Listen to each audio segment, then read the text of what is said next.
Welcome to Don Toro Bilingual Podcast. I'm Diego. And I'm Lola. We live the language here. Many of us face a big barrier speaking English confidently at work, even when we understand it well. That fear factor often holds people back from career growth and connecting with colleagues. Today, we'll share practical strategies and real-world examples to overcome workplace communication anxiety. Let's dive into conquering workplace English fear and boosting your professional confidence. It's a common story.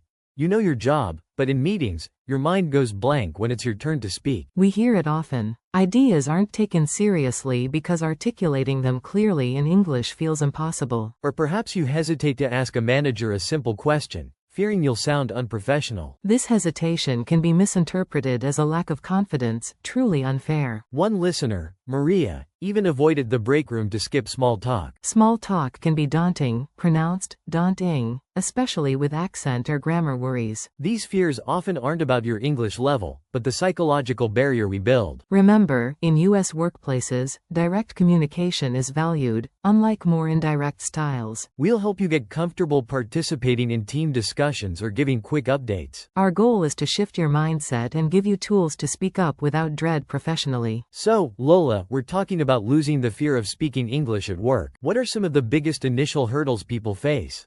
It's more than just knowing the words, right? Absolutely, Diego. It's often about confidence, not just vocabulary. Many feel overwhelmed during meetings. Imagine this. I've totally been there. Early in my career, I remember being asked to present a new idea. I practiced for hours, but when it was my turn, my mind went blank. I mumbled through it, embarrassed. Knowing I could have explained it better in Spanish made that feeling of inadequacy really tough. Exactly. And it's not just presentations. People avoid asking clarifying questions, afraid of sounding unintelligent. Or they misunderstand instructions and don't speak up. For example, that's a huge one. Circle back, touch base, synergy. American business English is full of idioms that confuse anyone. They aren't taught in regular English classes. What about the fear of making grammar mistakes? That seems to paralyze many. Oh, absolutely. The fear of sounding wrong is immense. In many cultures, language perfection is highly valued. Mistakes can be seen as incompetence. But in the U.S. workplace, clarity is prioritized over perfect grammar. People usually appreciate the effort. So, a common mistake might be trying to translate directly from your native language, leading to awkward phrasing, or overthinking every single sentence, which slows down the conversation significantly. Precisely. In some cultures, being very indirect is polite. You might say, perhaps it would be beneficial to consider if we might review this point again. In American English, a direct approach like, let's review this point, is usually preferred professionally. This cultural difference causes misunderstandings or being perceived as less confident. It's like you're trying to navigate two different sets of unspoken rules, the language itself and the cultural norms of communication. That's a lot to handle when you're already nervous. It really is. This fear often prevents people from participating in informal discussions, like water cooler chats or lunch breaks. These are crucial for building rapport and networking, which are huge in American corporate culture. If you shy away, you miss opportunities to build relationships and show your personality. So, the problem isn't just about speaking English, but also about understanding nuances and participating fully in the social fabric of the workplace. It compounds, creating a cycle of isolation and reduced confidence. Exactly. It can lead to feeling overlooked for promotions or not being seen as a team player, simply because of a perceived lack of engagement due to language anxiety. But don't worry, we're going to break down how to tackle these challenges head-on. Alright, Diego, let's dive into some practical tools to get you started. A big part of losing fear is having those go-to phrases ready. We'll begin with basic workplace interactions. Think about how you start your day or approach a colleague. That makes sense. Sometimes, just the initial greeting feels like the hardest part. I stumble trying to sound professional but also natural. Exactly. Let's focus on opening conversations. Instead of overthinking it, try simple, direct phrases. For example, if you're approaching someone at their desk, you could say, "Hi, name, do you have a quick minute?" Or, "Excuse me, name, could I bother you for a second?" It's polite and sets expectations. Could I bother you for a second? I like that. It sounds less demanding than, "Can I talk to you?" How about group settings, like a team meeting starting?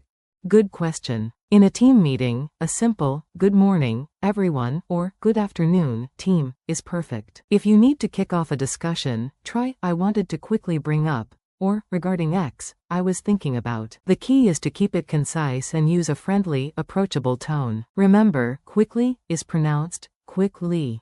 So, instead of a long explanation, just a short lead in. I'll try that. Good morning, team. I wanted to quickly discuss the Q3 report. Perfect. See how easy that flows?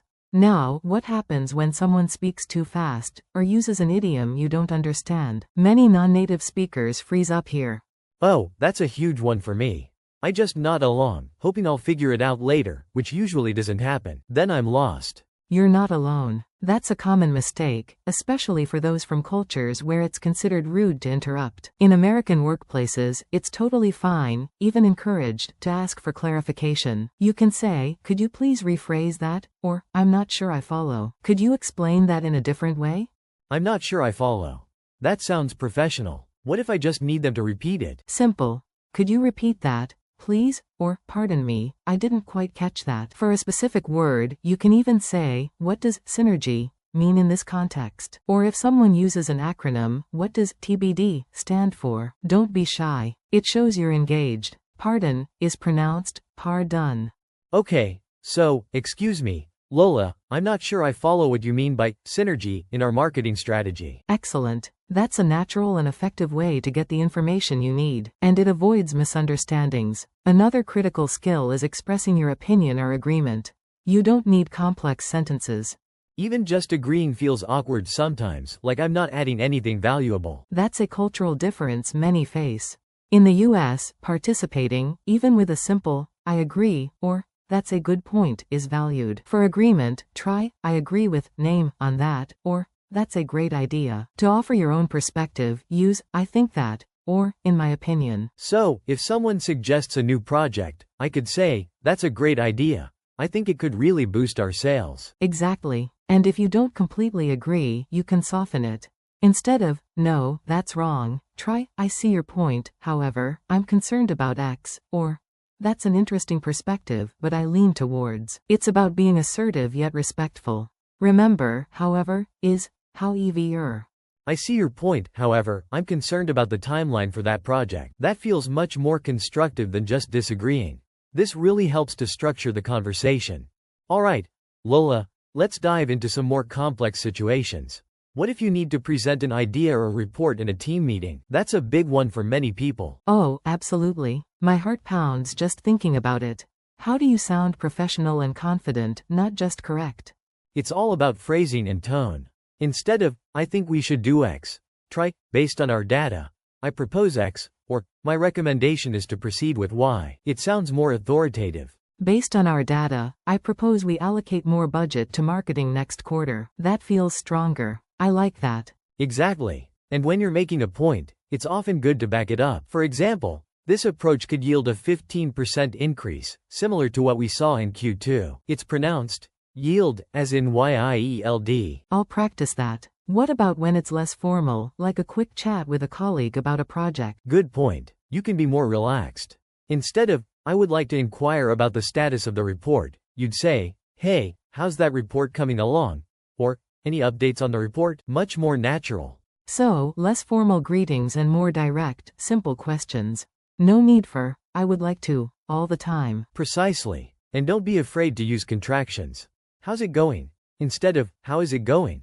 It makes you sound more like a native speaker. Got it. What if I need to gently push back or disagree with someone's idea without seeming rude? That's always tricky. That's a common challenge. In many cultures, direct disagreement is avoided, but in American workplaces, it's often valued if done respectfully. You could say, I see your point, but I'm concerned about X because of Y. Or, have you considered Z as an alternative? So, acknowledge their point first, then present my concern or an alternative. That feels less confrontational. Exactly. You're opening a discussion, not shutting them down.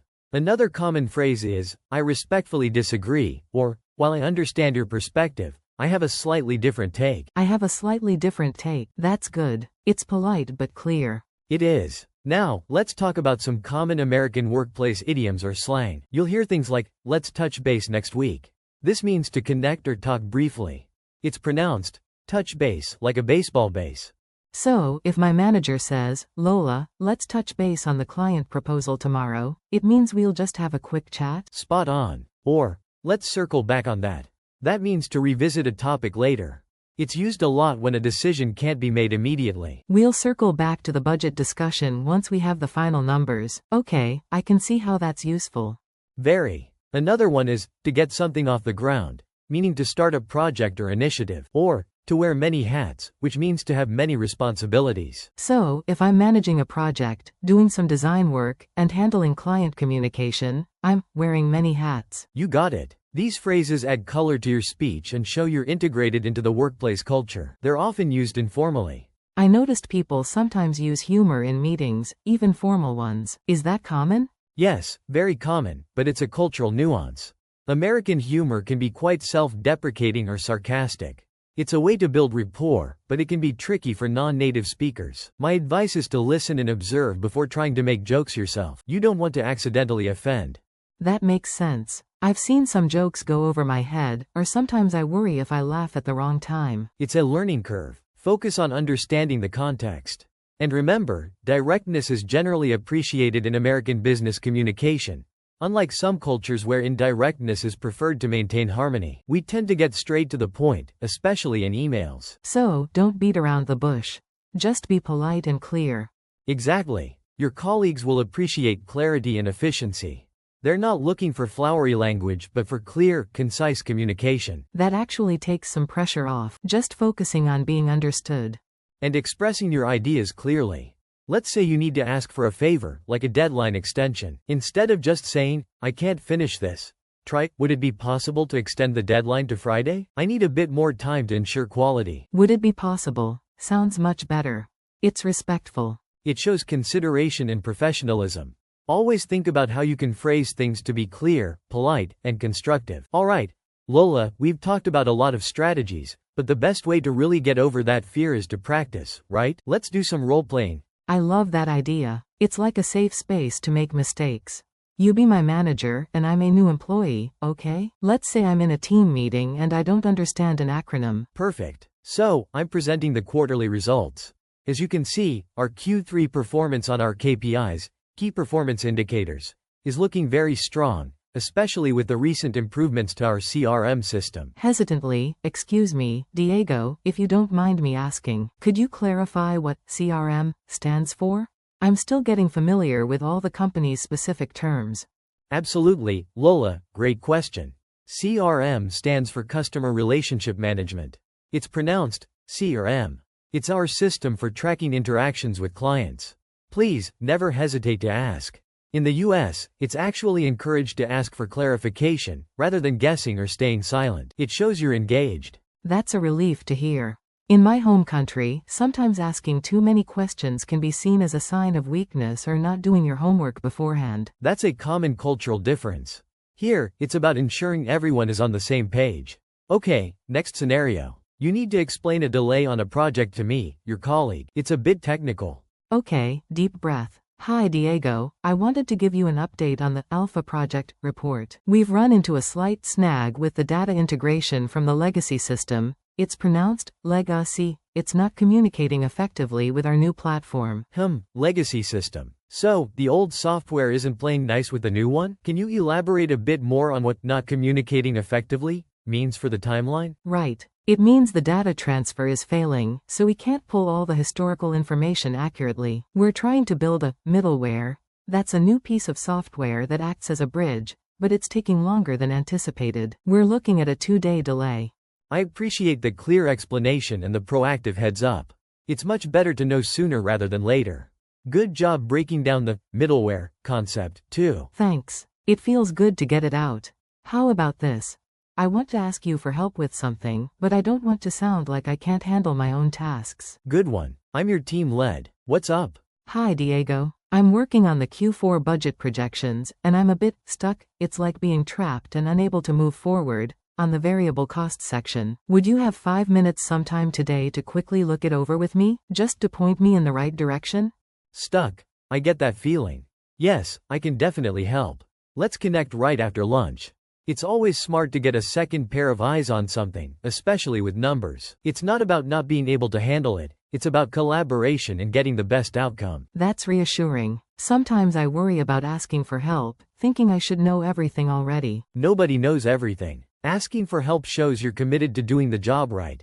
It's also a way to learn quickly. Okay, last one. Let's do some casual office small talk. I'll bump into you by the coffee machine. Sounds good. What are we chatting about? Hey Diego, how was your weekend? Did you get up to anything interesting? Hey Lola, it was pretty chill, actually. Just caught up on some reading and went for a hike. Nothing too wild. How about you? Any exciting plans or binge watching? That's watching a lot of episodes in one sitting. Any new shows? Chuckles, funny you mention it. I actually binged a new cooking show on Netflix. It was surprisingly engaging. I even tried one of the recipes, but let's just say it was a work in progress, meaning it wasn't perfect, but I'm learning. Work in progress. I love that. That's a great phrase for acknowledging effort without admitting total failure. What show was it? I'm always looking for something new. It was called Chef's Table, Barbecue. Really inspiring stuff. You should check it out if you're into food. I will. Thanks for the recommendation. These little chats really help build connections at work, don't they? It's not just about tasks. So, let's talk about some pro-level tips to really shine at work. Beyond basic communication, try incorporating advanced vocabulary. Instead of work together, say collaborate or synergize. That's a great point, Lola. Synergize. It's pronounced synergs, sounds more professional. Expressions like touch base, for meeting briefly, or circle back, to revisit a topic are common. Exactly. And culturally, remember American workplaces often value direct, but polite, communication. Don't beat around the bush too much. Get to your point clearly, especially in meetings. But don't forget small talk. It's a huge cultural custom here. Before serious discussions, people often ask, "How was your weekend?" or comment on the weather. It builds rapport. Absolutely. Unlike some cultures, a little personal connection first is appreciated. Another thing, American colleagues often offer help. It's usually genuine, not just a formality. Right. If someone says, "Let me know if you need a hand," it's okay to accept. Don't be afraid to take them up on it.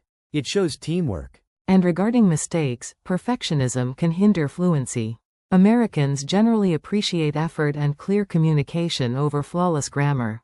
It's about getting the message across. That's a crucial insight. In many cultures, a mistake can be embarrassing, but here, it's often seen as part of learning. Just correct yourself and move on. It's pronounced, helps. So, to recap, practice regularly, prepare for specific situations, don't fear mistakes, find a language buddy, and immerse yourself in English outside of work. We also emphasized understanding workplace etiquette, like small talk and direct communication. These build confidence and help you integrate better into the team. Exactly. And remember, it's a journey, not a sprint.